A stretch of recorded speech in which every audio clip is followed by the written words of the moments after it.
Hi, Dolores on Facebook, and hi, Dolores on YouTube. I've done some minimal sharing tonight, so please do what you can to share it all around. I'm sorry to hear it's hot in Miami tonight, Carmen. It's not too bad here. It rained some today,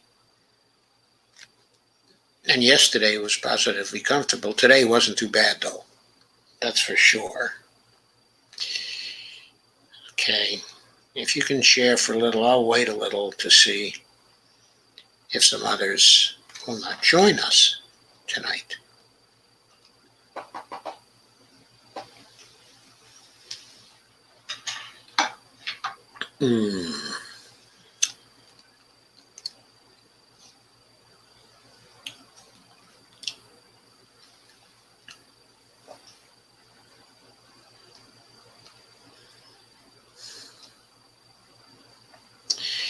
Hello, Kay.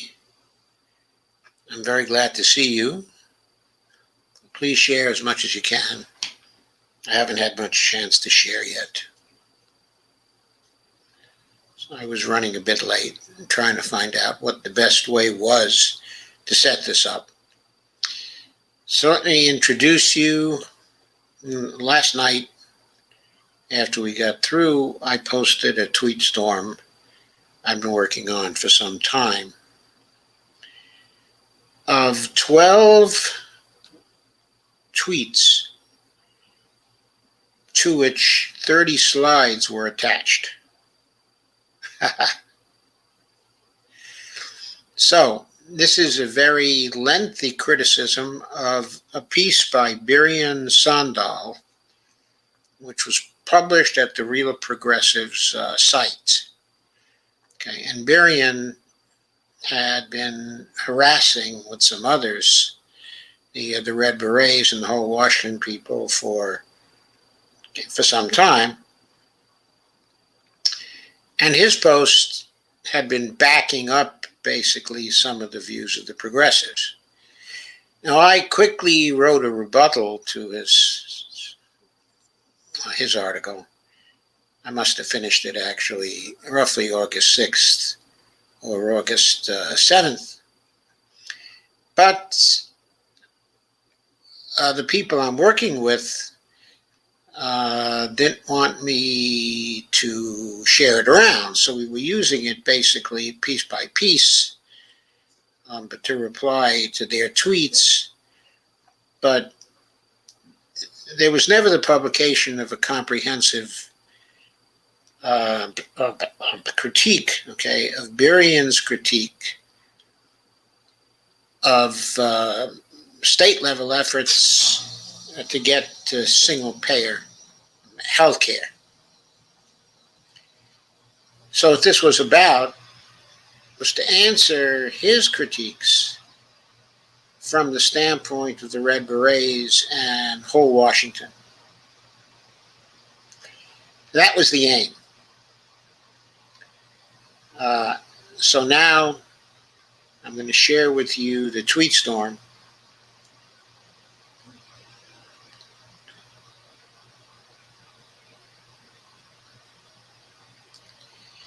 And also the slides. And I'll do that through the interface to Twitter.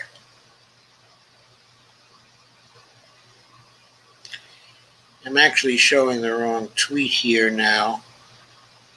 This is the first tweet in the storm.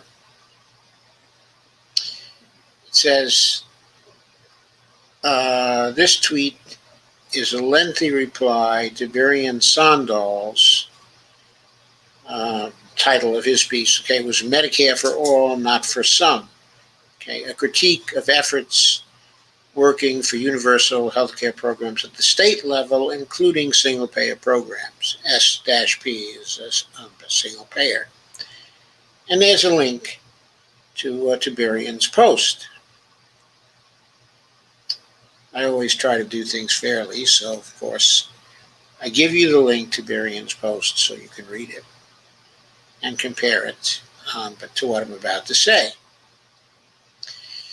So the second tweet is Barian compares a hashtag NIMA strategy with a state-by-state one. So hashtag NIMA stands for National Improved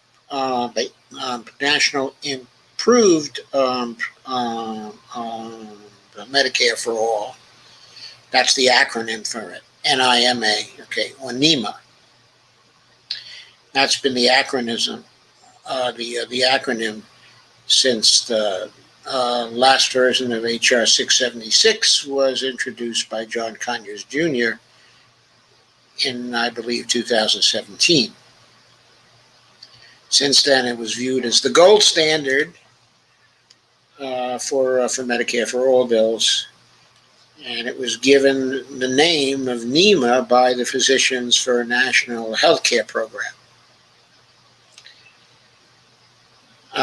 That was done in order to distinguish it from the earlier versions of Medicare for All, which were not as comprehensive as the latest version of HR 676. And the name NIMA was retained for Jayapal's bills, HR 1384, and later HR 1976, which is the latest version of a Medicare for All, also called a NIMA bill in Congress. Okay, now NIMA has never referred to any of Bernie's bills because, according to the PNHP, and according to me too, I agree, they were never the best bills out there. The House bills were always better than Bernie's bills. Don't ask me why. The House people were just maybe more serious about Medicare for All, maybe not. So Barian compares a NIMA strategy with a state-by-state one.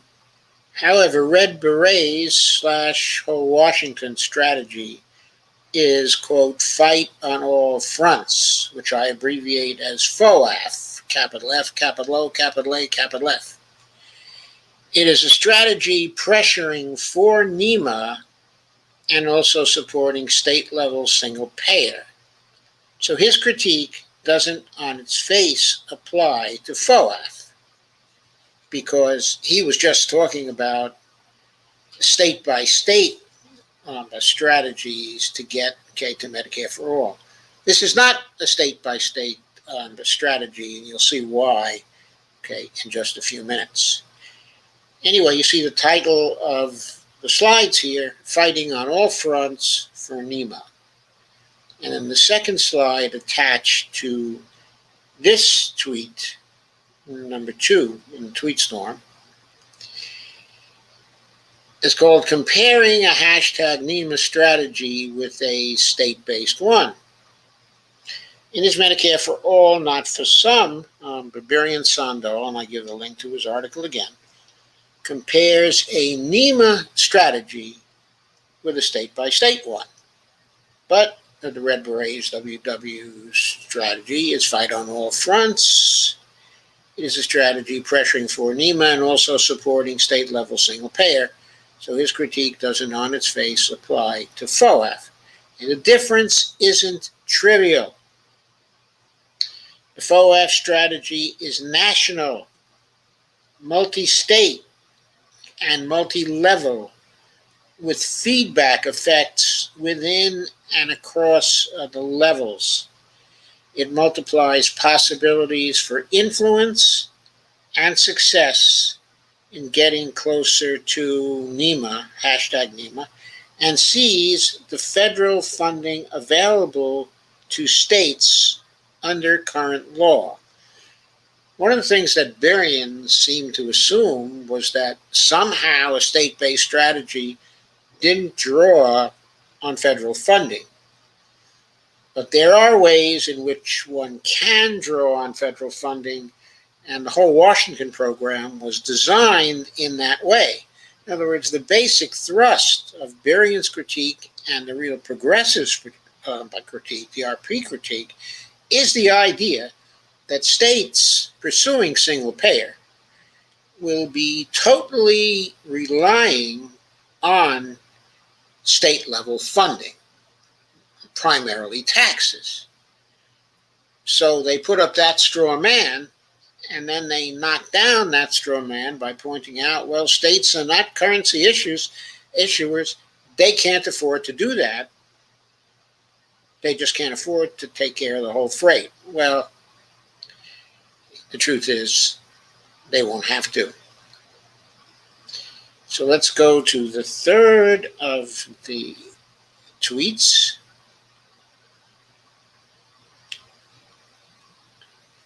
Let's open that up. Third tweet is Berrien repeatedly says that only the most wealthy states can afford single payer. It's not true. Savings delivered by single payer can be viewed in terms of savings per person per year, with upwards of 90% of people saving money under single payer, perhaps as much as $3,000 per person per year. I personally think that's a bit of a conservative estimate. My understanding is that the cost has gone up now as high as $10,800 per person per year. And then under single payer, it can be done for $7,000 per person. So it's more like $3,800, but that's, in the noise in terms of the overall argument. The point is that savings per person is critical to success. And reading the whole briefing chart, title is Only the Most Wealthy States? ? Berrien repeatedly says that only the most wealthy states can afford single payer. I don't think that's true. Savings delivered by single payer can be viewed in terms of savings per person per year, with upwards of 90% of people saving money under single payer, perhaps as much as $3,000 per person per year. That means it is profitable for most people to live under a single payer system, even if there is some increase in the taxes they pay. The money benefit doesn't begin to include benefits of single payer in actually getting health care with little money outflow at the point of service, increasing life expectancy for most people at any age, reducing the individual risk of death, bankruptcy, divorce, and mortgage foreclosure, and choice of provider, which will be much greater under single payer than current in-network only systems. A second slide that was attached to this tweet says savings per person is critical to success. That's the title of the slide. The implication of a difference in savings per person is that one should look at more populous states to see the likely impact of the state-level aspect of the FOAF strategy. The first 10 most populous states in the United States have 55% of the population of the United States. They will be the ones that can have the greatest bargaining power with providers, with the healthcare providers, and the greatest ability to organize other states to join them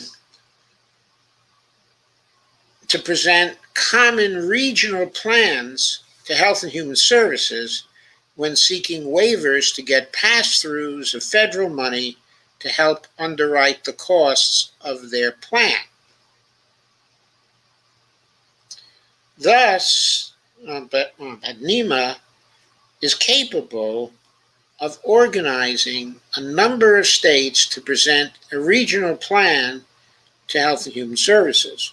Washington is large enough to serve as a model for California and to join it later along with Oregon, Nevada, Arizona, New Mexico, Colorado, and Hawaii to form a regional plan and bargaining unit, that's with respect to the healthcare providers, with 71 million people, which incidentally is more people than exists in the UK. which, as you may know, is able to afford a national health service. Okay. So there are enough people there to fund single-payer health care, to fund Medicare for all in those states, but it would be single-payer health care. It wouldn't really be Medicare because the design would not be as comprehensive as the Medicare for all plan. The whole Washington plan is not at the same level. It's not entirely equal to Jayapal's HR 1976. So it isn't quite as good as that. Okay, which is actually significant because it provides continuing incentive for states in these single-payer plans to support a national NIMA plan. Okay, so that's important. So going on to tweet 4 here.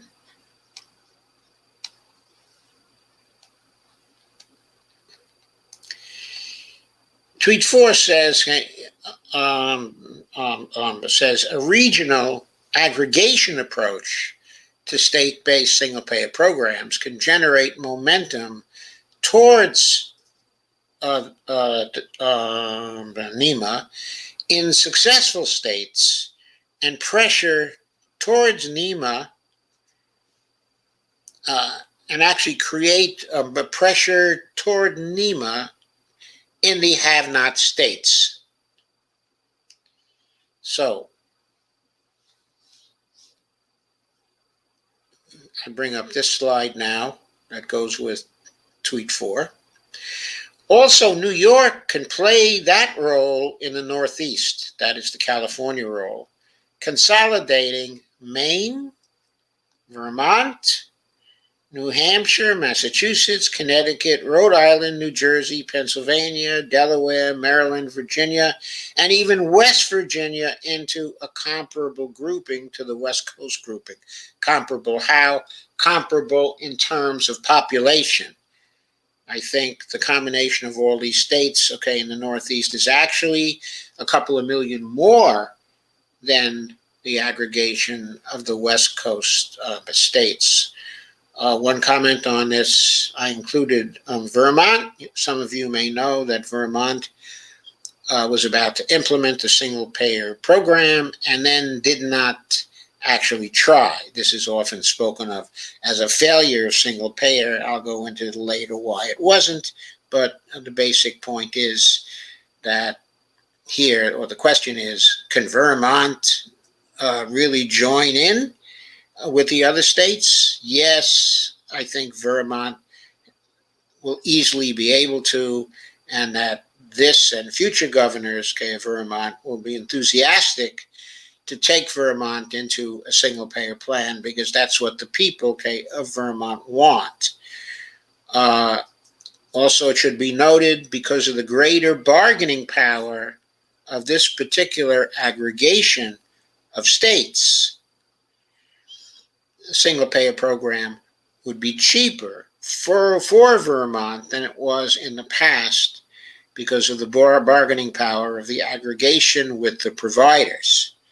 So this is going to remove some of the barrier to Vermont's coming aboard, but I think the other barrier is now already gone because Vermont fired the consultant who, in my view, gave them the bad advice not to introduce a single-payer plan back in, I forget when they were trying to do it, 2013, 2014, and so on.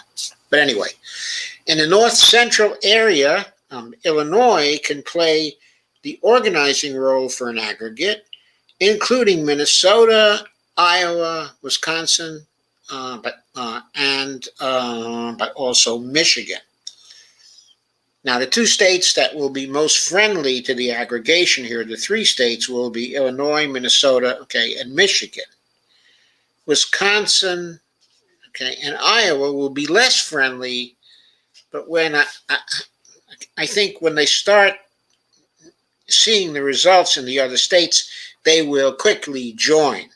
quickly aggregate with the common plan. There's a lot of Medicare for all sentiment, okay, in Iowa. Bernie's been there, of course, lots and lots of times, and lots of people have turned out for him. And if they thought that they could get single payer, okay, in Iowa, I think the people of Iowa would jump at the chance. In Wisconsin, lots of money has been spent by the Koch brothers and Republicans, who get money from them to propagandize against the single payer. But I believe there's still plenty of progressive streak left in Wisconsin that when it becomes widely known that $3,000 to $3,800 per person can be saved by going into single payer, they're going to join up too. They're still a north central state. They're not a southern state. They have lots and lots of a progressive background. In fact, Wisconsin used to be at one time during the 1930s probably the most progressive state in the whole United States. That tradition is still somewhat there, and they're going to join this aggregation of 5 states. And believe me, they will. Anyway, Indiana and Ohio will no doubt hold out for a while, maybe for a year.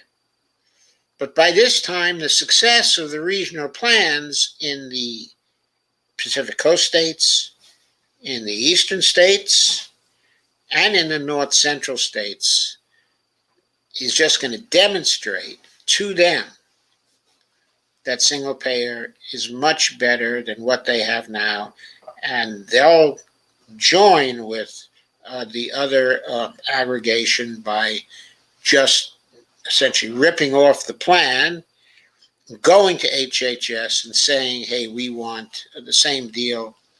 We're going to affiliate with the regional plan of these other 4 north central states. I don't think Mike Pence is going to be able to stop him because they didn't like him too much when he left Indiana to become the vice president either. There were many people who thought that he had simply ruined the state. But anyway, that's of course of a different color. It's another issue. It's a digression. So the final bullet point, some of the red states, Texas and Florida for sure, will hold out. But since the state level path, I'm probably looking here to the latter part of 2023 in terms of the timeline that this is likely to take, assuming that the initiative in Washington can be successful by the end of this year. I think they're looking to have a vote on it towards the end of this year if they can get enough signatures on the petition for the initiative. So it may be law in Washington by the end of this year. So I figure sometime in 2023, I think the momentum will be starting to get to the red states. But I think Texas and Florida, sure, are going to hold out. But since the state level path to single payer, to Medicare for all, will be blocked by politics, I think great demand will develop on the senators in these southern states to support the NIMA program nationally so that the people of those states can save thousands per year per person. That pressure, that figure is going to come to be known, and that pressure is going to weigh heavily on those particular senators. They're going to hate going for NIMA and supporting NIMA. But if they don't, they're going to be primaried, and they're going to lose because they'll be costing people $3,800 per person. Once that becomes known, how are they going to stand up against the kind of pressure they're going to get for that? I don't think they're going to be able to do it, but that's just my opinion. There's going to be pressure from the have-nots. If SP supporters from states that have it maintain their support for NIMA, which they will because they stand to gain a fiscal sustainability advantage and a tax advantage and somewhat of a cost advantage from a federally funded program. Then NIMA should come closer and closer to passing as time passes and the pressure builds from the have-nots on senators and their representatives to get them single payer at the national level, which is, of course, the NIMA program. Third slide attached to this tweet. Poor states can join with rich states. Their people can also lobby for NIMA, for hashtag NIMA. The comment that there is no way poor states can follow the example of rich states has to be proven. This was a major point, okay, of Berrien's. Poor states can't follow the example of rich states. They can't afford it. I say poor states can join with rich states in regional plans to share in the advantages of size in bargaining with the providers. If they do that, they can realize the same savings per person as richer and or larger states. If we're looking at $3,800 per person that's being saved, states will save money, businesses will save money, and people will save money relative to what they're spending now on healthcare, not to mention that everybody's going to be covered.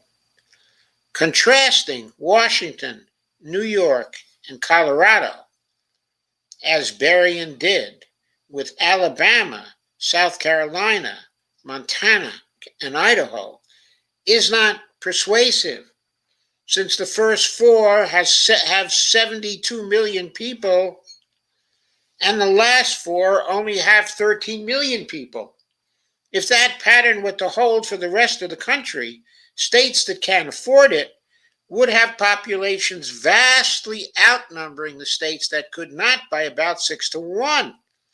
So most of the country would be covered, while the remaining people in uncovered states would be in a great position to get their senators to pressure for NIMA so they could have single-payer coverage too. Okay. So, let's close this and go back to tweet number 5. So you're getting the argument. The more successful states that can afford it are with respect to single-payer, the more pressure is going to build up in the have-not states. Even if they decide they're not going to join the aggregations and get single payer themselves, more pressure will develop within the have-not states for NIMA so they can participate in the savings and also get the benefits of single payer programs. So what I'm saying is that movements are going to be developing all over the country for NIMA due to the successes in the single-payer states. And the more single-payer states that are successful, the more aggregations that are formula, there's going to be more bottom-up pressure for NIMA in other states where that pressure doesn't exist now because people feel hopeless, people are apathetic, people are not engaged in politics, and they're not engaged in pressuring for single-payer because they don't see single-payer as possible. Once they see it as possible in these other states, they're going to want it. And woe be it to the senators who say no to them. So,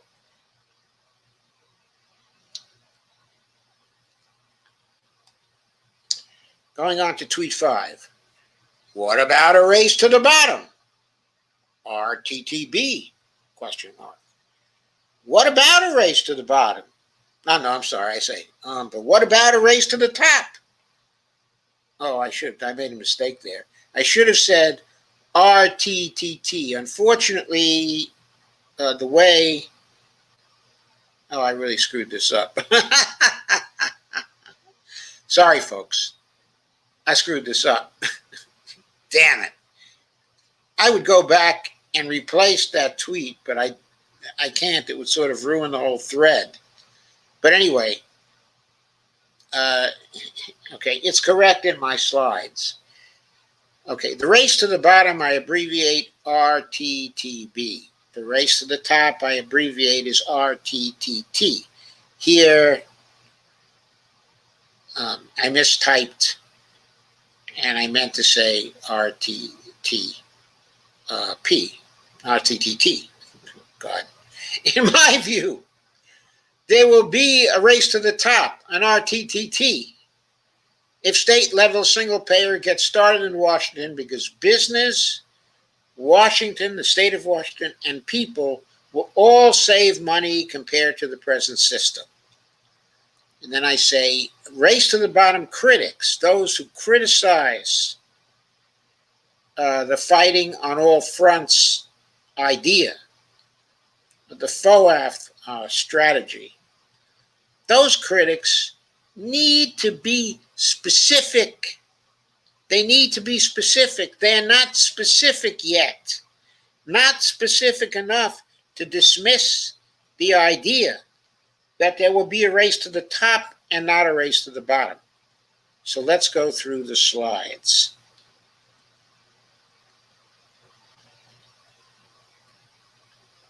The first one.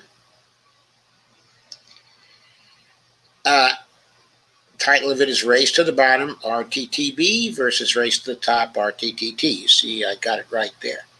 The RTTB argument is an easy one to make because we've seen it in operation both since the 1950s, when some manufacturers started moving south to escape high labor costs and high taxes in northern states.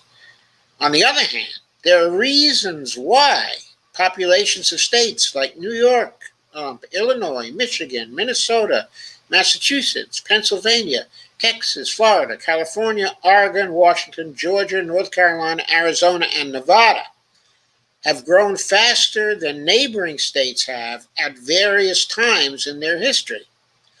To see whether businesses and or people will be victims of an RTTB or beneficiaries of an RTTT, one has to look at a variety of advantages and disadvantages offered by a state.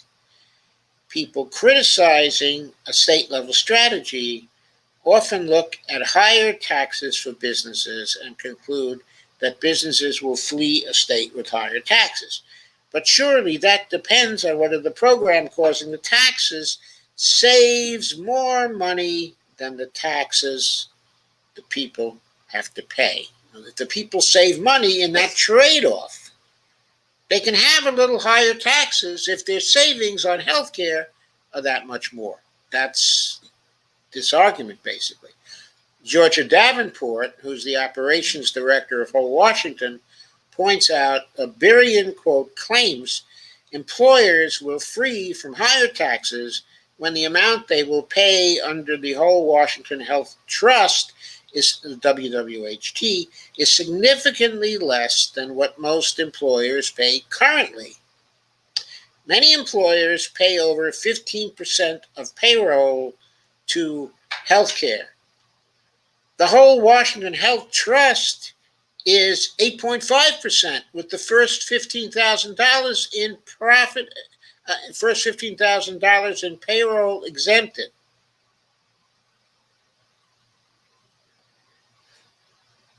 Okay, so that's a factor motivating the race to the top compared to other states.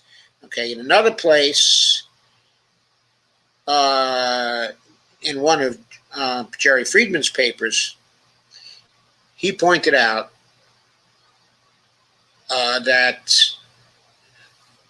not only do they pay over 15%, but they pay an average of 17%.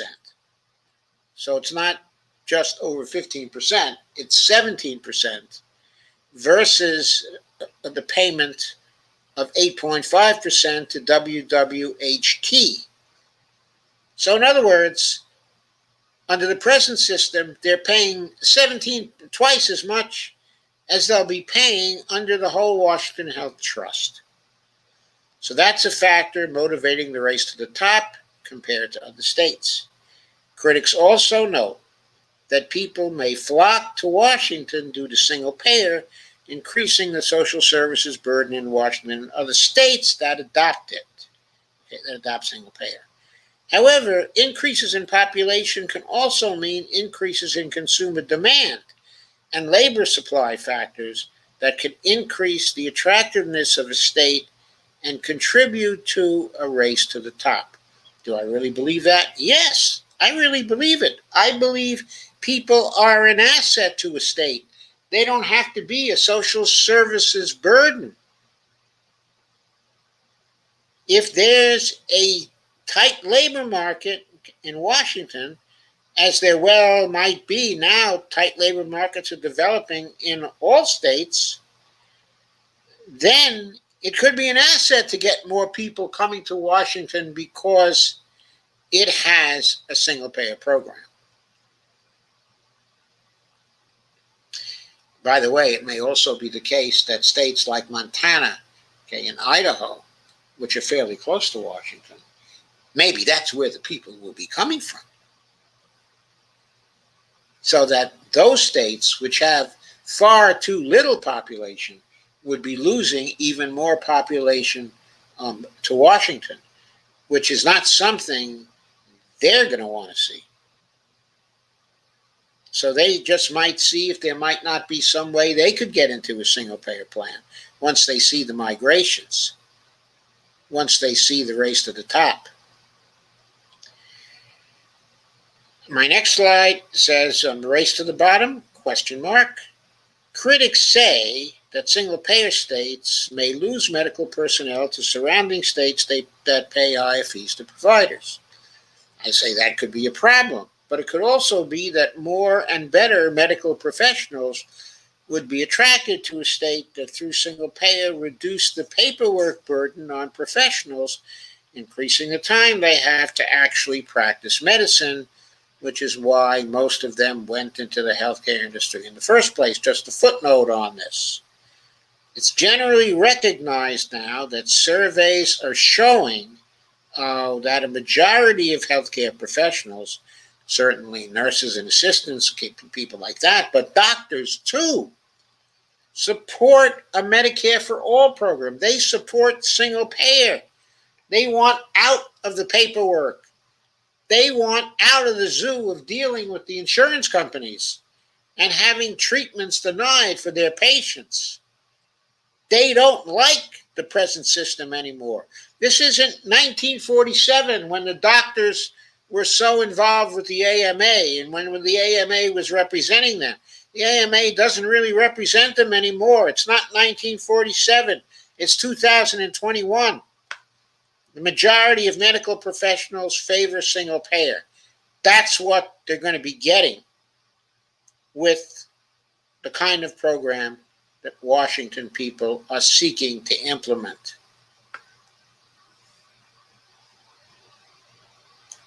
And the last point of tweet number 5, the race to the bottom, RTTB critics need specificity. I spell out why. In other words, the RTTB critics of single payer, including Fadl Kaboub, including Bill Black, need to be specific, even to model the likelihood that RTTB will win out over RTTT in the single payer area. They have not done that. They've just assumed that RTTB will prevail rather than RTTT.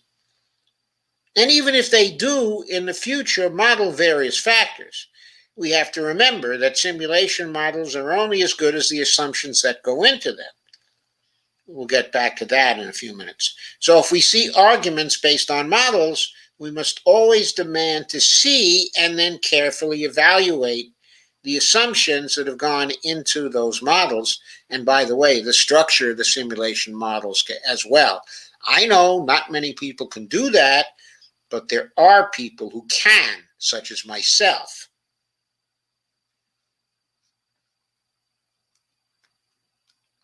So that covers tweet number 5. 4 slides were attached to that particular tweet. Tweet number 6. Federal financial pass-throughs and assistance. Network effects of the fight on all fronts strategy, political pressures, and even severe health and economic crises will all interact with state-level single-payer programs and MMT considerations to push in the NIMA direction. In other words, even though the RP people are representing themselves as the representatives of the MMT community, and they think that MMT considerations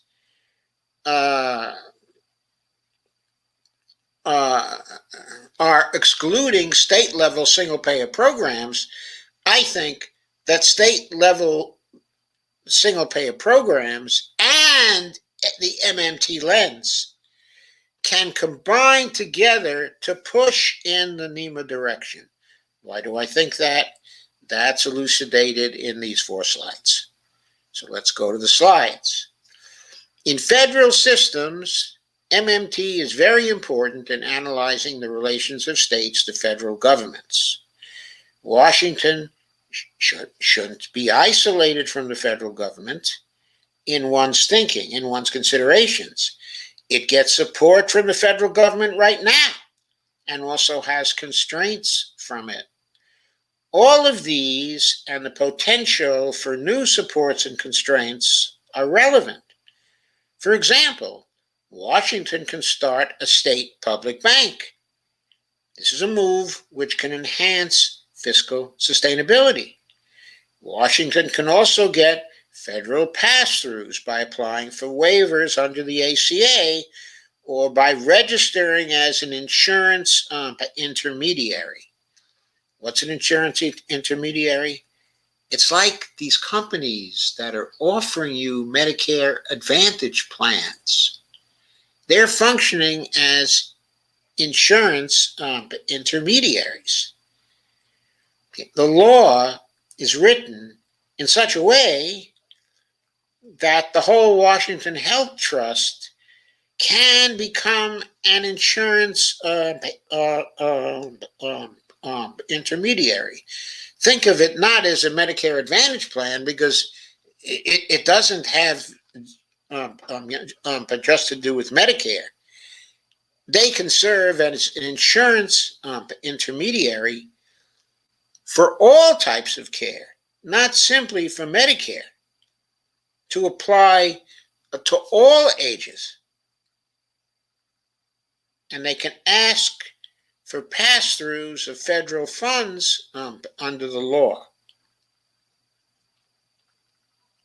Of course, people would have to join the specific advantage program, quote unquote, created by the whole Washington Health Trust. But there's no reason why they wouldn't, because it's going to cost a lot less than other forms of insurance. It's basically a public option at the state level. Of course, the federal government would not pass a public option at the federal level, but WWHT could become a public option at the state level, and also not just a public option, but a single-payer public option if enough people sign up for the option. And there's no reason why they wouldn't. They still have access to the same doctor, and they should be able to, the individuals would be paying far less for coverage. The families would be paying far less for coverage. So there's no reason why they shouldn't simply run the private sector insurance companies out of business in Washington in a very, very short time. In the future, the Fed state and municipal lending facility can back up states, making them more fiscally sustainable. All that has to happen is for a new Fed chair to lower state interest rates to the same level as interest rates to large businesses, such that during a crisis, such as the crisis we just had, the COVID crisis, okay, that we just had. The Fed's state and municipal lending facility can be made available to states. It was actually made available to the states last time during the crisis, but they would not take advantage of it because the Treasury Secretary Mnuchin combined, okay, with Powell, okay, and they agreed that the Federal Reserve would not offer low interest rates to states. So very few states took them up on the offer of funds because the interest rates were so high, while they were giving these near zero rates to the goddamn large businesses. They were gypping the states. So the states weren't able to take advantage of it.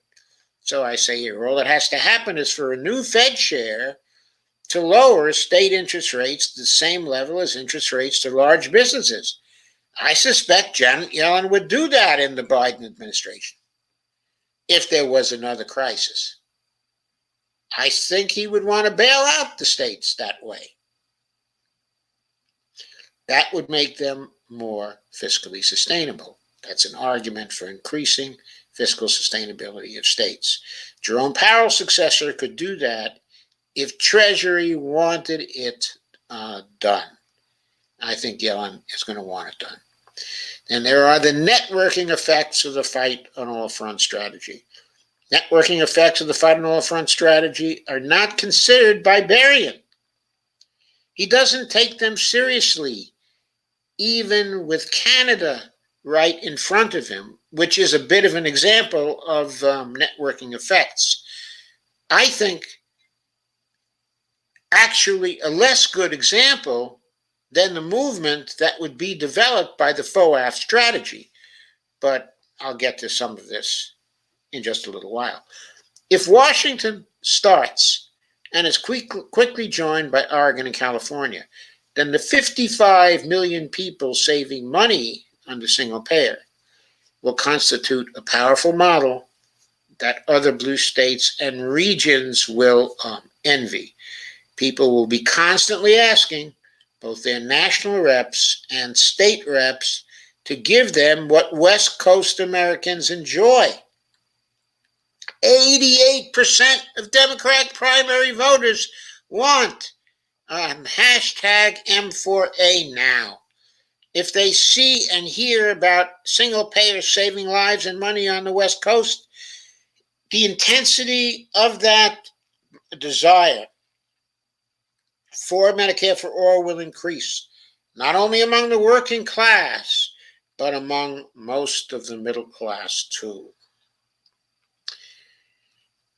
Are we chapped liver, quote unquote?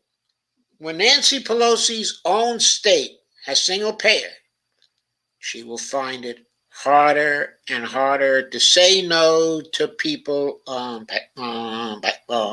nationally, as will Biden and Schumer. Also, at that point, it will be harder and harder for Democrat primary candidates to run on anything but Medicare for all or single payer at both federal and state levels. So let me comment, okay, on that. Here's Nancy Pelosi's own state. Her nephew, I guess it's her nephew. Her nephew, Bobo Newsom, ran on single payer for California last time he was elected. He's a liar, so he failed to deliver. But now he's got this recall campaign coming up, and it's too close for comfort. He knows it's too close for comfort. And he might have to give up the state to some horrible Republican like Larry Elder, who might get only 18 to 20% of the vote, but because of the crazy way recall works in California, if the person in government doesn't get more than 50% of the vote for recall, then they're no longer the governor. They're displaced by the person who won a plurality in the election not counting the votes that were registered for the governor. See, there are two parts of the recall. There's the recall itself, where the governor has to get more than 50%, and then there's the contest for who to replace him. If he loses the recall, he can't run in that contest. That's the problem with California's law. So Newsom cannot lose the recall and then turn right around and run and be in the contest to replace him for governor. Now, he can come back in 2022 and he can run for governor again and he can win. But he's facing the loss of the governorship for over a year, which is, by the way, very dangerous for Democrats as well, because a Republican governor might appoint a Republican senator to, if something happens to Senator Feinstein. If she suddenly ducks out for any reason, for illness, for death, or just because she's 88 years old now, and she has to go, then the Republican governor could easily screw up the whole agenda of the Democratic Party nationally, because Chuck Schumer would no longer be the majority leader of the Senate. You're getting the picture, right?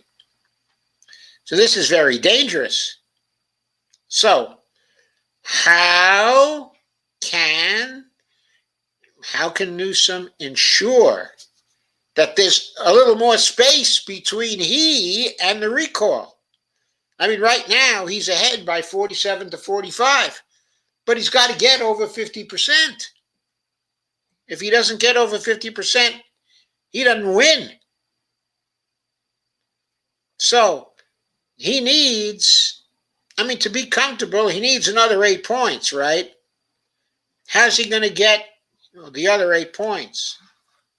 Well, I told you the other day, I think what he has to do is go to the people of California and say, cross my heart and hope to die. This time I'm serious.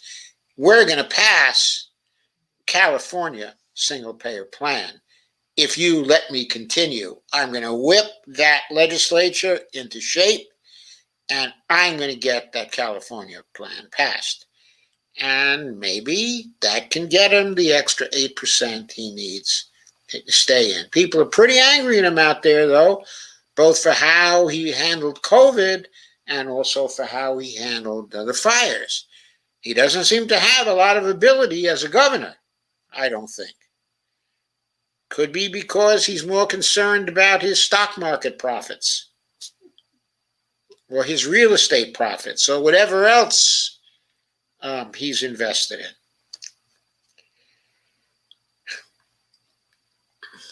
Anyway, if single payer spreads to the West Coast states, people in other states are going to envy them.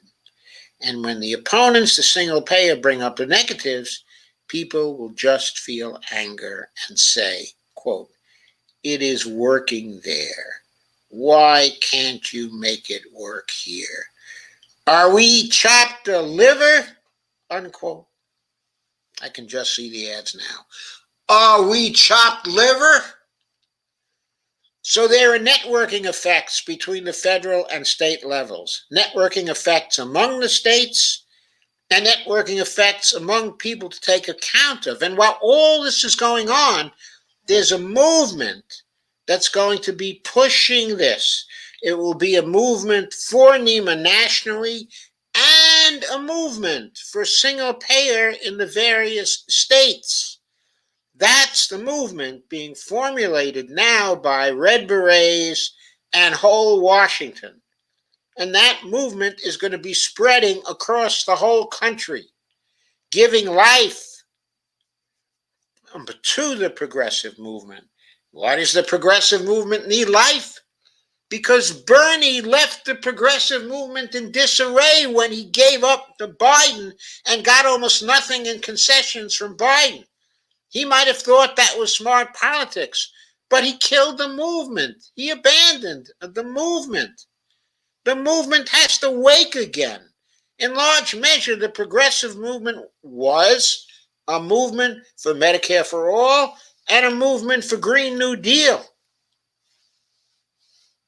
And the movement lacks force at this time, not only because Bernie gave up, but also because the push at the national level for the Green New Deal is very weak. And the push for student debt elimination is weak. The push for free college is weak. The push for all the other necessities is weak at the national level. In Washington, they seem to be playing a game now. Well, if Joe Biden wants it, we'll consider it. But if Joe Biden doesn't want it, we're not even going to consider it. We're not going to fight with Joe Biden. That seems to be the sentiment among those we put in as fighting progressives to fight for us. There doesn't seem to be much fight left in them. They're just trying to fight to get Joe Biden's agenda passed. And they think that's enough. Well, the progressive movement has to be woken up again. What can wake them up? A multi-state and multi-level bottom-up movement in favor of Medicare for all. And that is what the Red Berets and whole Washington are offering with their fight on all fronts strategy. So, are we chopped liver? So there are networking effects between the federal and state levels, networking effects among the states, and networking effects among people to take account of. There are more pressures towards NIMA. These will push in the NIMA direction. All of these that I just talked about will push in that direction. Now assume there's another COVID emergency and states have unusual pressure being placed on them, which is beginning to impact single payer and other healthcare systems around the country. Then there will be bailouts proposed, bringing great pressure on all senators from blue states having state-based programs to convert to NIMA, or at least provide subsidies to states as Canada does to province to cover collapsing state revenue. MMT-based considerations will support subsidies and direct alternatives to NIMA. And direct NIMA alternatives to single payer. Now, Republicans will oppose, but if enough states have converted to single payer by then, and enough pressure on senators from standard ACA states for Medicare for all has built up, and enough MMT education has spread, then the demand for conversion to NIMA will be overwhelming. You see, the spread of belief in MMT only makes the thrust towards NIMA more powerful. And that thrust can also be used to help to bail out single-payer states in some way, because those states in some way are on the path to NIMA, because those programs come along with movements built in those states whose end goal is to get a NIMA program actually passed. So that covers tweet 6 and the slides which elucidate tweet 6. And here's tweet 7. Fight on all fronts is better than headbanging against a tightly shut door, and better than putting all your eggs in one basket. Fighting on all fronts is not subject to, quote, the only rich states kinds of objections, since single-payer programs will benefit from huge savings per person. The majority federal financing, in other words, they'll actually have majority federal financing. Okay, and there'll also be the ability of states to join, okay, in aggregates. So this is a little obscure in this tweet. It includes too much, but I have the 4 slides to elucidate the tweet. Okay, Berrien says, quote, if Nancy Pelosi, one of the greatest roadblocks to a national system, thinks that a state-by-state strategy is the way to go, this indicates that we must fight all the harder for national Medicare for all, unquote. This embodies the idea that fighting for NIMA and fighting for state-based single payer are 2 conflicting things. But the Red Berets' whole Washington's basic assumption is that we fight on all fronts, that fighting for state-based and for hashtag NIMA is just another way of fighting for NIMA, because state-based successes will lead to NIMA in the medium term. Why? Because the state-based successors will going to awaken movements in each state for single payer and for NIMA. Why? Because that's the way those movements are going to be driven by the fight on all fronts strategy. State-based successes will lead to NIMA in the medium term because they're better than just only banging on a federal door that is shut tight by the Republican Party, the president, and the leaders of the Democratic Party in Congress. Fighting on all fronts is better than all eggs in one basket. That doesn't mean that we stop banging on the federal door. Indeed, we should do that through powerful means such as industry-wide strikes and general strikes. But at the same time, we should also advance the case for single payer at the state level to take advantage of the networking effects that will break down the barriers to NIMA countrywide. Criticism of a NIMA alone strategy is warranted because it puts all eggs in one basket and deliberately forgoes possibility of progress towards NIMA at other levels of government by using networking effects. By viewing that as divisive, when it very well may not be, depending on the politics of the situation. In other words, the NIMA alone strategy devalues the state level single payer activities because it views those as divisive, when those don't have to be divisive at all.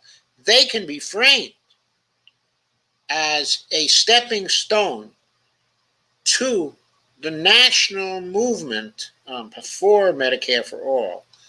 They can be framed as building the movement for Medicare for all. And indeed, they can build a movement towards Medicare for all with single payer as a way station on the way. One of the things that's very hard for me to understand is the idea some people have that if they can move towards Medicare for all by lowering the age to 60, that is an incremental step, which is good for proceeding to NIMA. That's constructive. But that somehow, if some state gets a single payer program which approaches Medicare for all in terms of effectiveness, that is not progress on the road to Medicare for all. It seems to me there's potential in both of those kinds of increments for people to say, well, let's stop here. Let's not go further. I've got mine. But anyway, I'll get back to that. So Berrien also says, quote, the corruption starts at the top. What kind of monsters allow tens of thousands of people to die each year when they have the ability to stop it? And I replied to him, our answer should be moral monsters, quote unquote, as I say here. And I link to a piece that I've done, which is entitled something like, how many people have to die before we pass NIMA? It's about the fatalities that we have because people are uncovered. Each year, the thousands of fatalities that exist in America, probably now between 60 and 70,000 fatalities just from lack of insurance. That doesn't include inadequate insurance. Berian also says, the state-based strategy relies on states passing their own healthcare system. As states are not currency issuers, they must fund these programs on their own. This primarily comes from taxes, usually in the form, of a payroll tax.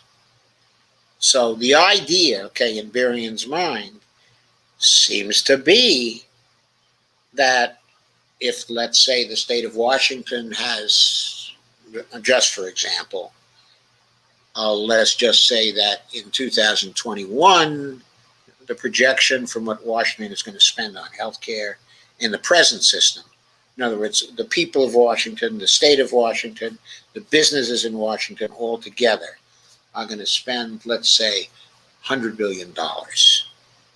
Okay.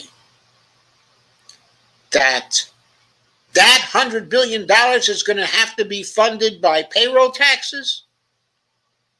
That seems to be the assumption or the image. I'm not sure Berian is saying that, but he doesn't say that he's not. He goes on. This constraint means only a very few states are even capable of carrying out this strategy. These are necessarily the richest states in the nation. Then I say, this is not true. Why is it not true?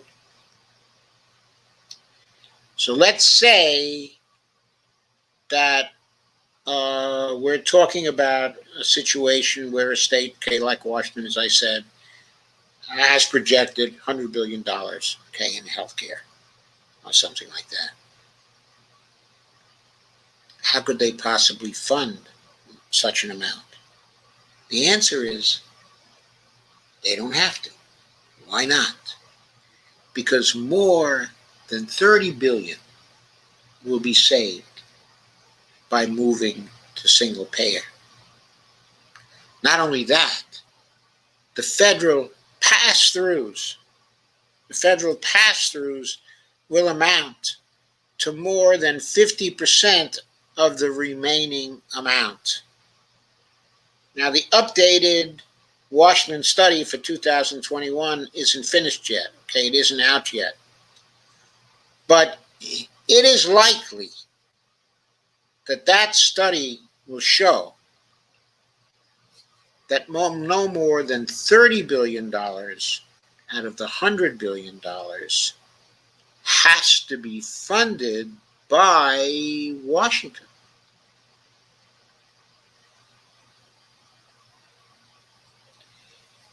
And there seems no doubt that Washington will be able to come up with the $30 billion from payroll taxes and from other sources.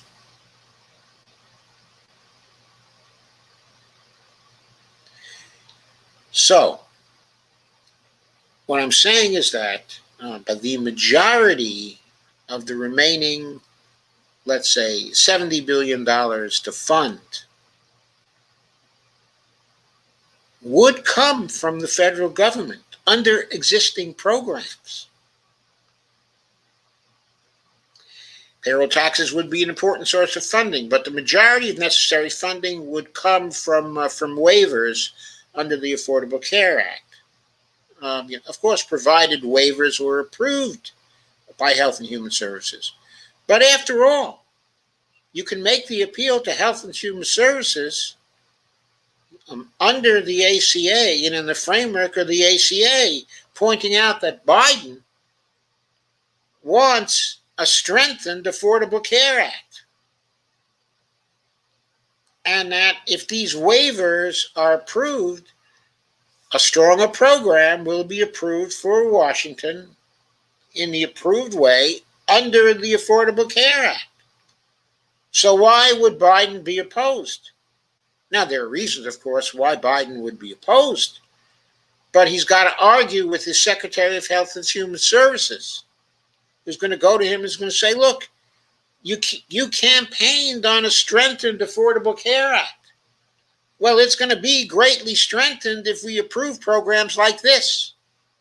And I say that Biden is going to approve programs like that they'll be able to get going in the few states they need to get going to develop real momentum.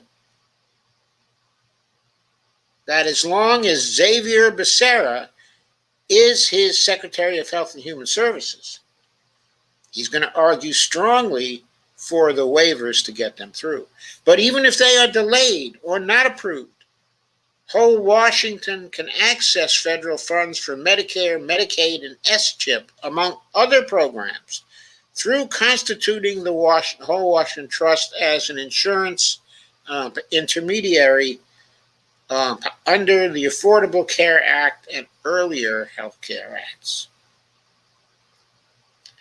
Barbarian also says, even if these states all achieve their own state-based system and somehow can maintain the funds to continue the system, something Vermont was unable to do when they attempted their own state-based system, there is no way poor states who need it more than ever could follow their example. We move on now to tweet number 8, and I think we will be able to go a little faster now.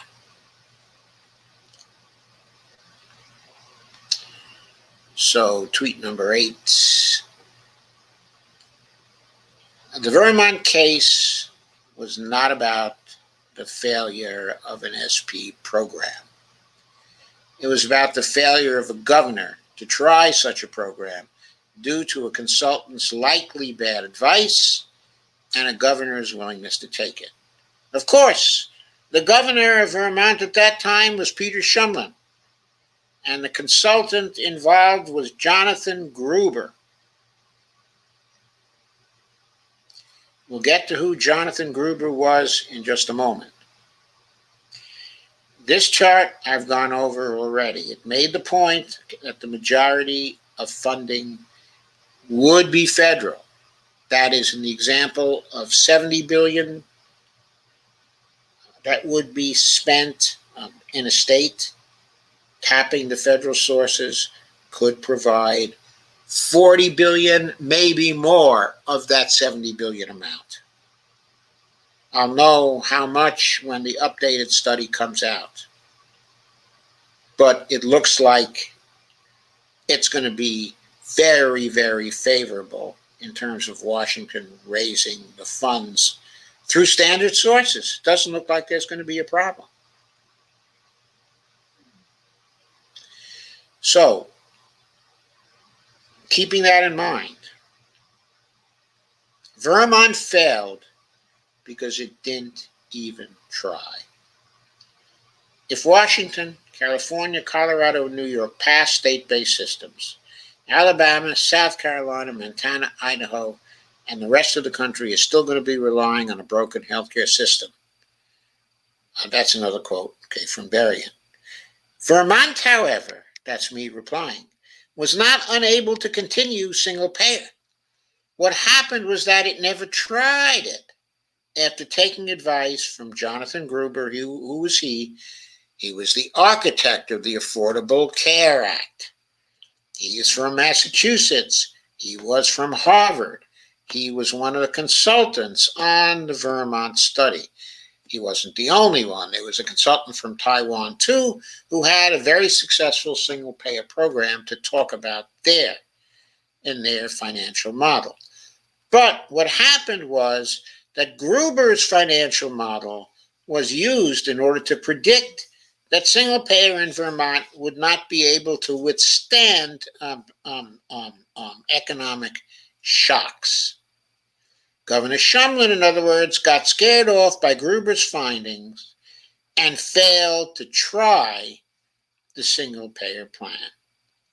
As far as I know, Jonathan Gruber's model and calculations were never made public and subjected to criticism from other sources. We have no way of knowing whether he was right or not. We have no way of knowing what the quality of Shumlin's evaluation of Gruber's analysis was. But the likelihood is very great that he just bowed to Gruber's expertise and tanked the Medicare for All program. And I think it's likely also that Gruber's financial model was set up to favor the Affordable Care Act, and that it did not measure well what the likely outcome of single payer in Vermont would be. Gruber was fired, but the damage was already done. Gruber later became embroiled in a scandal about his lying to the public, and he was fired by Vermont as a consultant. But the damage to Vermont was already done. I don't know whether Gruber's work on single payer was good or not, but given that he was an Affordable Care Act partisan and later was called out for dishonesty, it is at least reasonable to discount his Vermont work until it is open to public vetting, which has not been done, even though it's been almost a decade since he did this work. It's still never been done. We've never had other people evaluate what he did there to see whether he was likely to be right. If anybody wants such an evaluation, I'm volunteering for the job. I'm real good at that sort of stuff. Oh, I guess I went through all of these. So now on to the 9th tweet.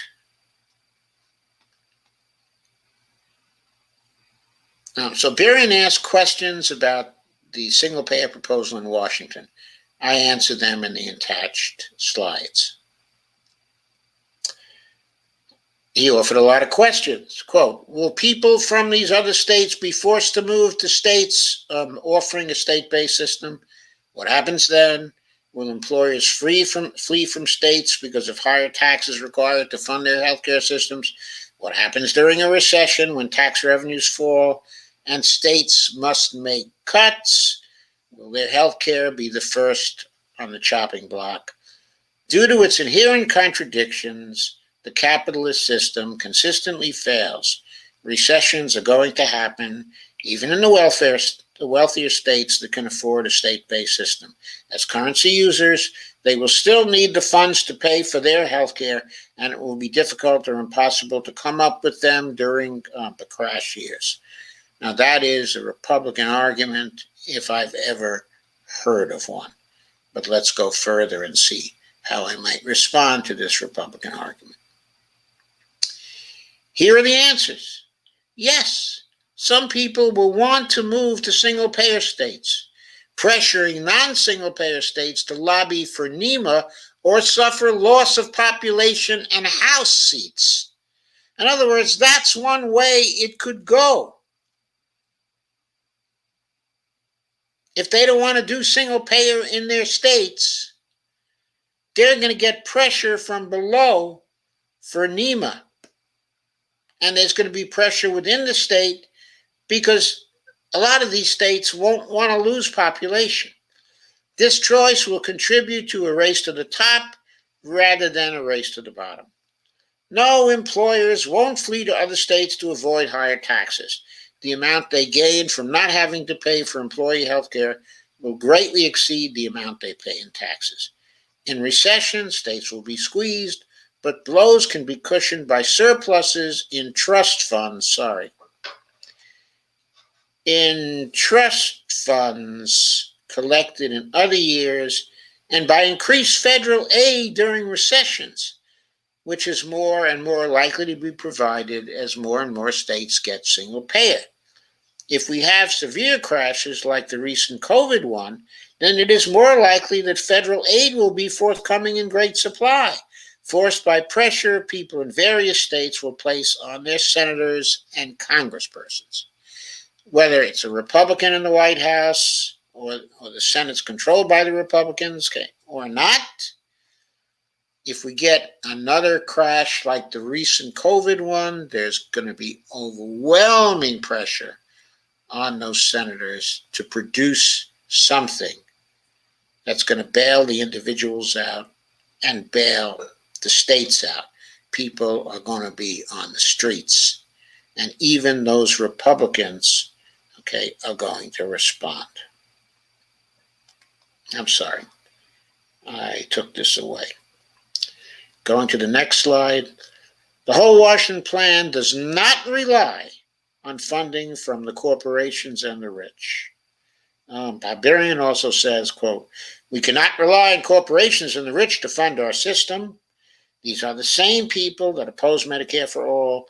Do we simply expect them to sit down and be taxed in their states to provide the funding for a state-based system? State-based systems only pose questions. They do not have the answers. On this issue, there can be no compromises. We need Medicare for all, not Medicare for some. The Washington proposal relies on payroll taxes, as Berian says, but not so much. Since it relies more on savings from single-payer and federal pass-throughs. It relies very little on revenue from the rich and the corps. Taxes amount to less than rich corporations are now paying for employee health care. So yes, they will stay and be taxed because they are saving money compared to now.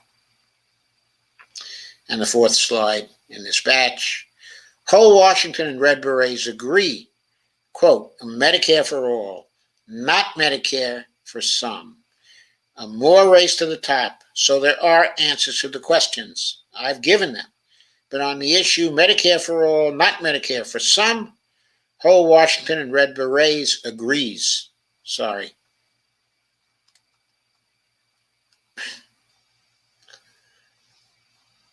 We will not rest until there is NIMA. But in the meantime, state-level efforts provide an alternative path for getting there. So Berian quoted Fadl Kaboub in support of his case against state-level efforts.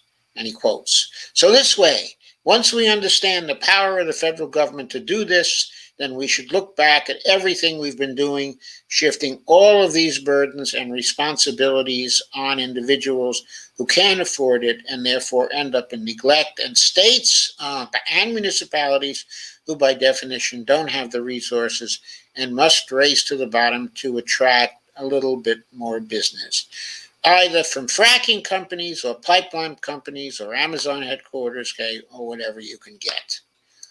Okay, look. But let me go back and go to the next slide, okay, where I answered that quote. That's slide number 10. Berian raises an objection proposed by Fadl Kaboub about the race to the bottom. The race to the bottom doesn't apply in this case because states can deliver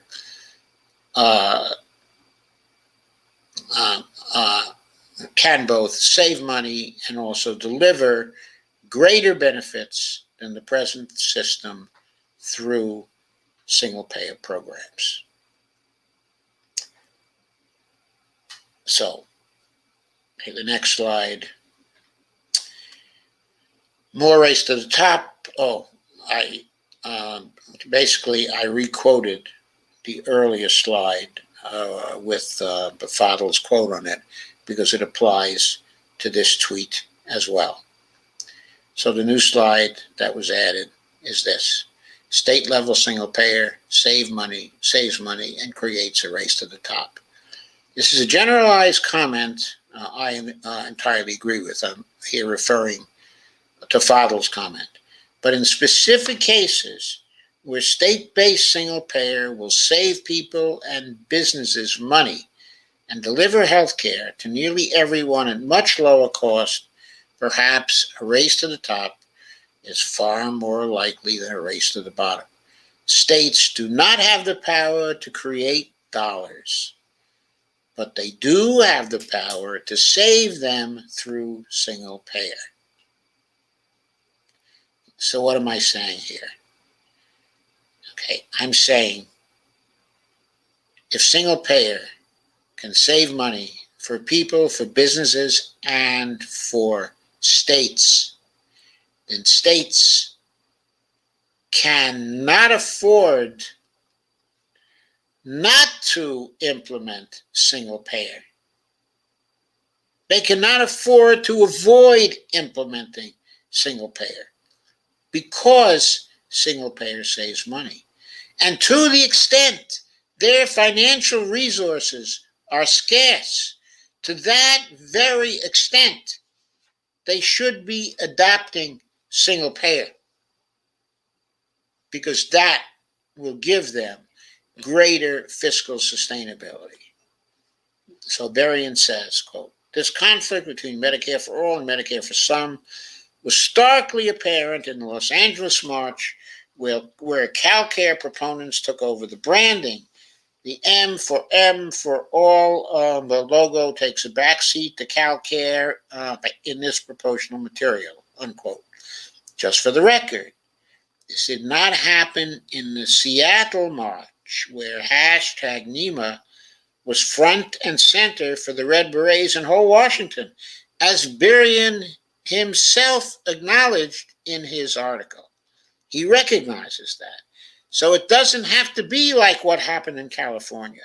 It can be like what happened in Washington. And as the movement for NIMA and single payer spreads from Washington to the rest of the Pacific Coast, NIMA will also be kept in the forefront as the ultimate goal, and single payer will be viewed as one method of making incremental progress towards the overall goal, okay, of NIMA. So let's go to tweet 11 right now. You remember there were 12 tweets, so we are almost done. Fighting on all fronts does not ignore the class struggle by advocating for both NIMA and state-level single-payer programs, because this class struggle exists at the local, state, national, supranational, and international levels of analysis. And the slide says, Berrien writes about Kshama Sawant, and I'm quoting from him now. What Kshama's speech truly illustrated was that the fight for Medicare for all is part of a larger struggle, the class struggle. We know the majority of the working class supports Medicare for all. It is the corporations and the capitalists who oppose it. However, Medicare for all will only be won through class warfare. The state-by-state approach largely ignores this national class struggle, unquote. Well, I have to say, first of all, that last time I looked, I did not see that RP as an organization was a big proponent, okay, of the class struggle, or that the leaders at RP was saying that Medicare for all will only be won through class warfare. But all right, I'm a big class warfare fan myself. I say the class struggle exists in every state, but it's far more complex than the working class, the capitalists, and the corporations. There are also poor people and most of the middle class that favor Medicare for all too, and are part of the class struggle, perhaps a bit contrary to Marxist theory. In any event, the fight on all front strategy will involve class struggle in each state, and ultimately the national class struggle right from the very beginning, right from the get-go, if you want to use some slang. That's just the way things must be.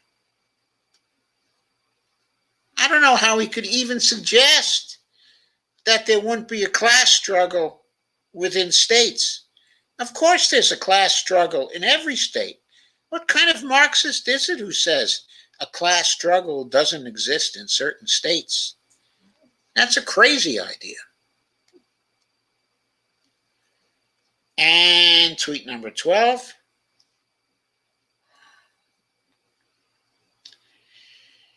Burian claims that state-level universal health care programs are necessarily a distraction and a compromise. I say that in the context of the fighting on all fronts strategy, they are neither, but a mid-level strategy to be used in the grand strategy and ongoing struggle for NIMA, hashtag M4A. And the first slide, Berian says, quote, "There was something Margaret Flowers addressed in her speech at the Washington, D.C. March. She used the Ganti quote, all compromise is based on give and take, but there can be no give and take on fundamentals. Any compromise on mere fundamentals is a surrender, for it is all give and no take," unquote. As she said, in this fight, we have to be independent, clear, and uncompromising, unquote. And Phelan Aitchison refers to the minimum acceptable compromise, the MAC, quote, "When it comes to health care, a Medicare for all single-payer system is the MAC. We must not allow the distraction of a state-based system to keep us from the goal of everybody in but nobody out."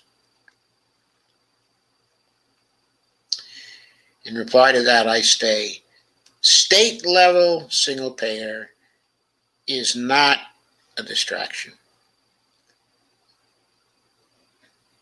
Supporters of the fight on all fronts, FOAF strategy, share the goal of getting to NIMA, and we deny that working for state-based single-payer is a distraction, especially when a more direct path to NIMA through Congress isn't available. Then state-based efforts to pass single-payer and take advantage of its multi-state and multi-level networking effects can be the best path to NIMA available, even if the estimable, dedicated, brilliant, and highly moral Margaret Flowers differs from our view. Okay. I don't mind them quoting Margaret Flowers at all. I really like Margaret Flowers. I've been inspired by her myself in fighting for NIMA. But that was an argument from authority. That's what that was about. Remember, the path isn't state by state, okay? And this is my answer to Berian. The path isn't state by state. It's state by region until enough pressure is generated to awaken the anger and the envy of uncovered constituents whose senators insist that they are, quote, chopped a liver, unquote. Fighting on all fronts, including state-level single-payer, is no compromise. But Berian says, quote, state-based is a compromise. Fighting for a federal system is the only way everyone will be covered. State-based has no path forward to get there.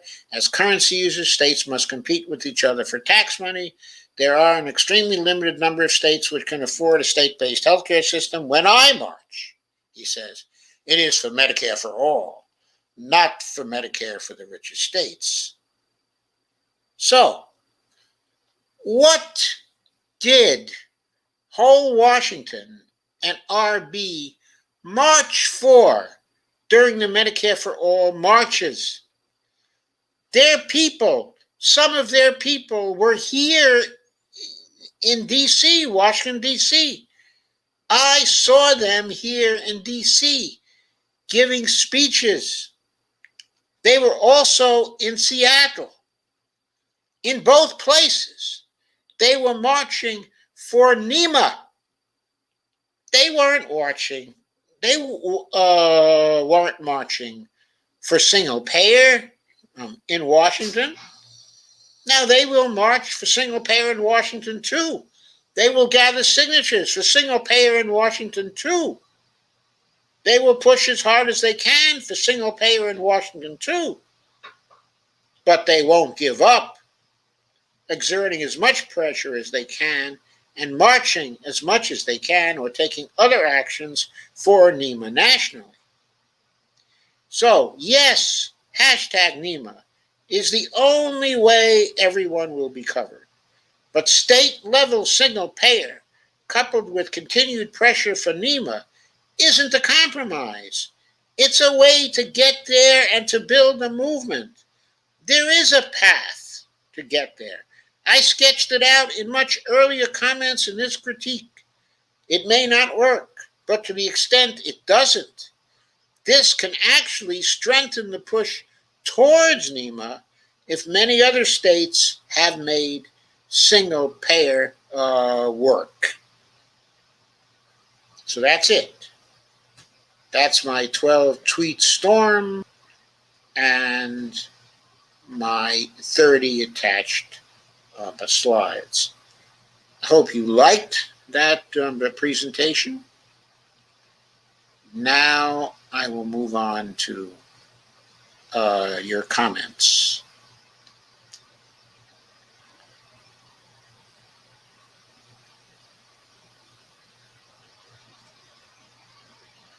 Okay. So we go back to the beginning.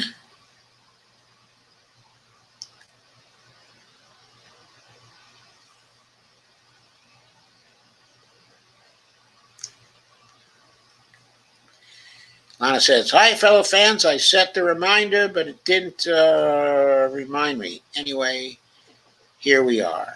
Ghost Art says, Dr. Johnny Bananas Remdesivir giving all the special monkeypox meds, Remdesivir at $2,000 per shot to double vax COVID positive Governor Greg Abbott.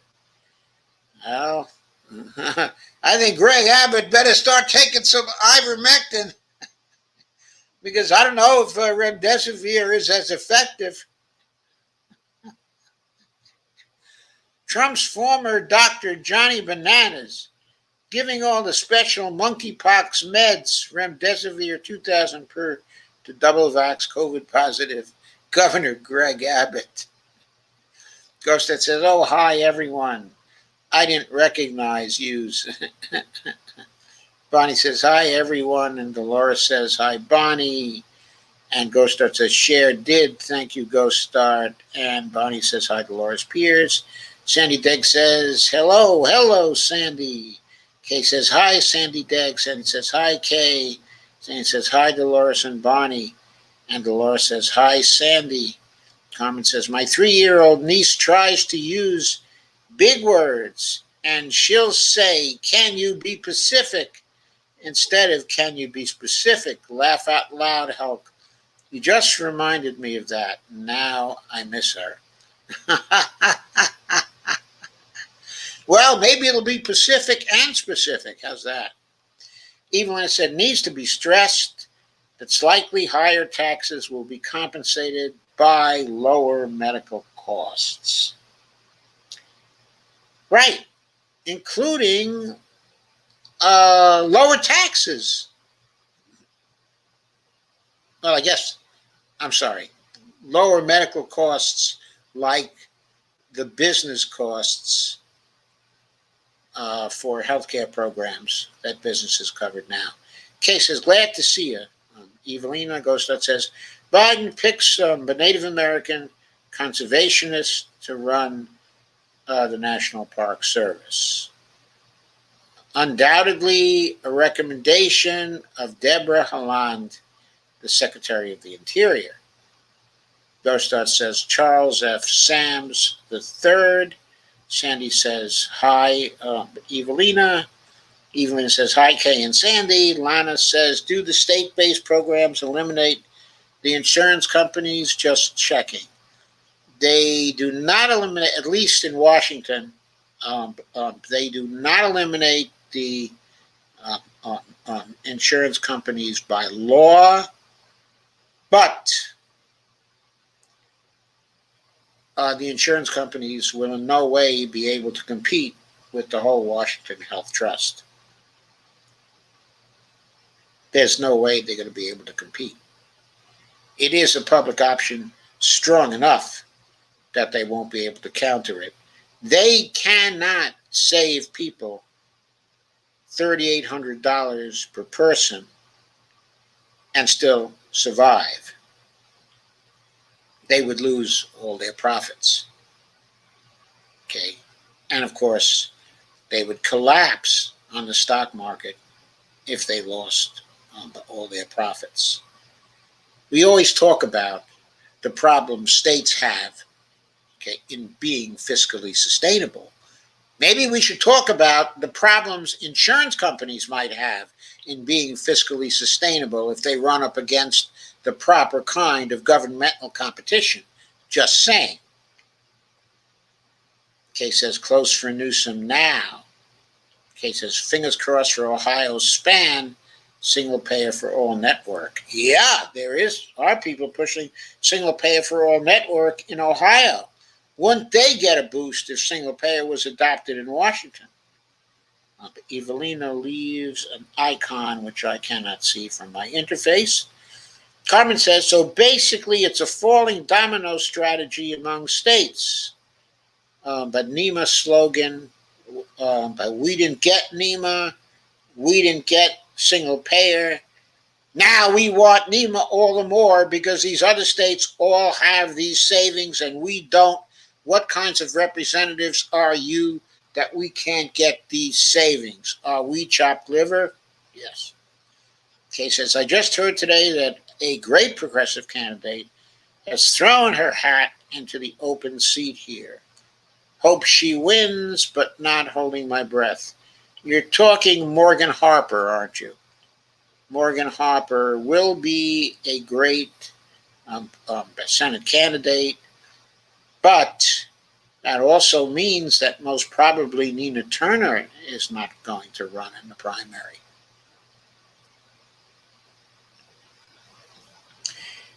And Lana says, yes, Carmen, that works. And Carmen says, thanks, Lana.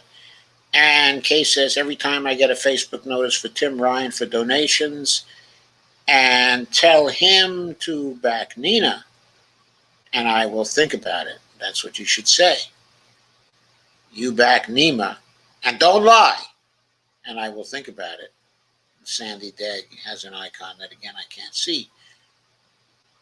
And Tristan Gale says, you aren't giving me enough credit in your streams.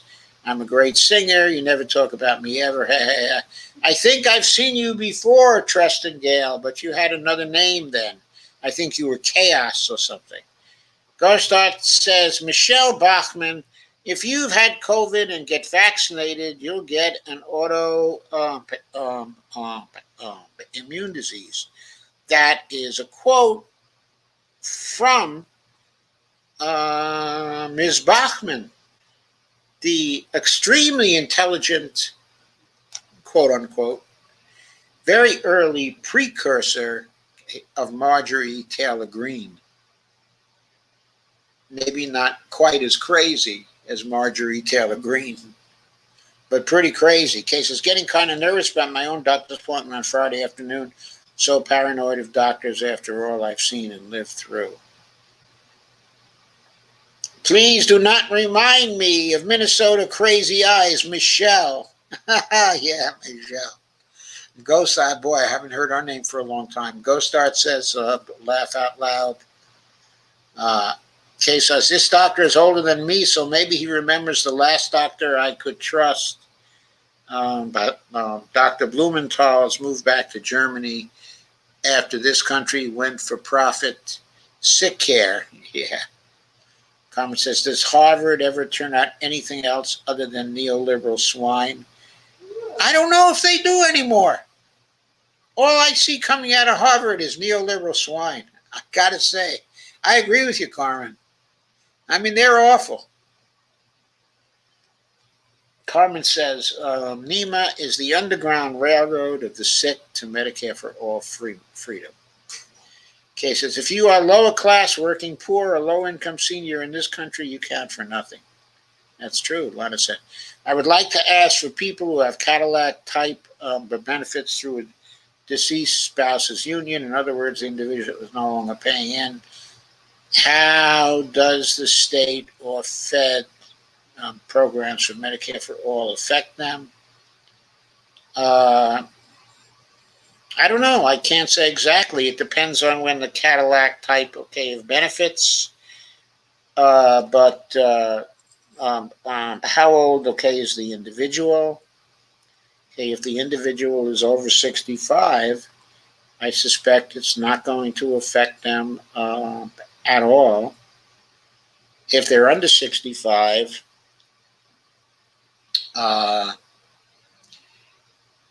if they have the waivers, if the waivers, are in existence,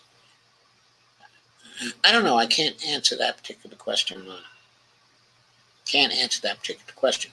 I can say that the single payer care is probably going to be better care. Certainly, the NIMA care is going to be Medicare. It's going to be better care than the Cadillac types of benefits. I don't know, of any union benefits, and I've seen some of the union plans, like in the auto industry. I don't think they're better, than Jayapal's plan under 1976. Evelina says, Treasury Department Secretary just said they were blocking $450 million in aid from the IMF to the Taliban government. But wouldn't that hurt the people, the people of Afghanistan? How are they supposed to rebuild after the war? For your reaction on this. Look, we punished, the Taliban for 20 years for the hospitality that they gave under Islamic law to bin Laden and the Arabs who attacked us, at 9/11. We punished them severely for that for 20 years. I say finish. Don't block the $450 million, in aid. Give them a chance to be an effective government. It's time that country had an effective national government. Let's see how they do. Maybe we'll get all the atrocities we got before, all the nonsense we got before, or the poor treatment of women, we got before. But maybe, just maybe, after 20 years of punishment, they've learned some lessons. Hopefully, we've learned some lessons. Let's hope they've learned some lessons too. Carmen says, since the Regeneron has been in existence for years and is just now being used for COVID, why the fuck did the Republicans not make it available to the people earlier? Because the Republicans don't care about their own people. They want to make it available only to their elites, their governors, their presidents, their senators. But as far as the 75 million people who voted for them, or was it 74 million? I forget. They don't care enough about those people to make it available to them. Much less, of course, the 81 million or so Democrats who voted for Biden. well, the 81 million people who voted for Biden, because, of course, there were some people who were not Democrats who voted for Biden. Kay said, I worked in healthcare most of my younger life when it was not for profit on many kinds of healthcare, last being Mayo Crisis, the old state mental hospital before Reagan closed them down. This sick care is not to be trusted. I know. Carmen says, Joe, you slayed that tweet storm.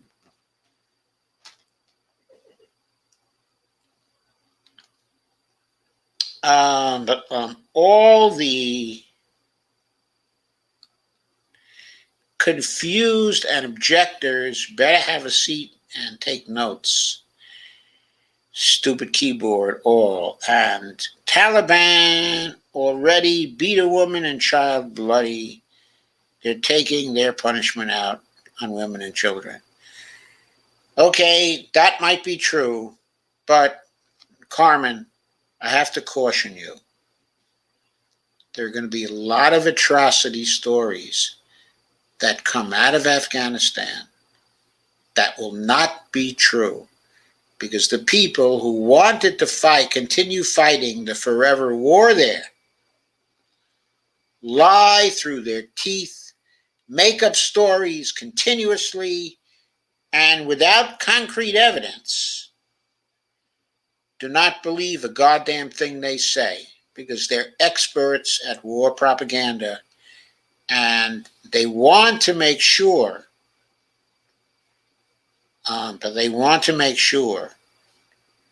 that Joe Biden is blamed for the pullout. Of course, they can't say we've lost China anymore. They somehow seem to think that if they start saying we've lost Afghanistan, that people are going to care about it to the same extent as we've lost China. I don't think so. I think this Afghanistan story is going to fade within a couple of months. I don't even know if the complaints about it are going to survive the passage of the Reconciliation Act, if that can get through. People are concerned about ourselves now. We're concerned about Medicare for all. We're concerned about the Green New Deal. We're concerned about the other things that our government can do for us. There is no room in our span of attention for atrocities, crimes, war crimes that may be committed in Afghanistan. Carmen says, I'll try to send you the article of the beatings. Thank you, Carmen. Gorstadt says, Rand Paul likes this. Cases, I feel very bad for women and kids in Afghanistan and hope that we can get them out. We can't get all the women out in Afghanistan. There are probably 19 million of them. So we cannot get them all out. Well, probably not 19 million, but there are, okay, let's say there are 8 million kids and there are 15 million men and 15 million women. We can't get the 15 million women and the 8 million kids out. That's not going to happen. We might be able to get a few 100,000 out. That's what's going to happen. And those are going to be the people who allied themselves with us and who did things for us. And we're not even going to be able to get all of them out. That's just the way these things work. Okay, I've come to the end. I hope you liked this tweet storm and my slides and my presentation of them. I certainly really enjoyed doing that for you. But I hope you can see that whole Washington and the Red Berets are the Medicare for All movement to follow and to support, because their strategy will get us there. It doesn't have the risk of error that the straightforward push for NIMA has. That's my view.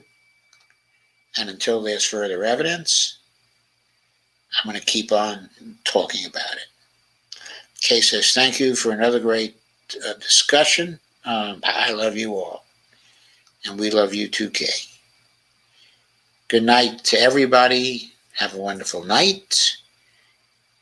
I will see you tomorrow. Sandy says, thank you, Joe, Bonnie, and everyone. And thank you, Sandy. Thank you for coming. Lana says, good info, good night. I'm very interested to see if they will get it passed in Washington by year's end. Good night. Dolores says, thank you for a great discussion. Good night, all. Carmen says, enlightening podcast tonight. Thank you. And thank you, Carmen, for coming. Good night, everybody.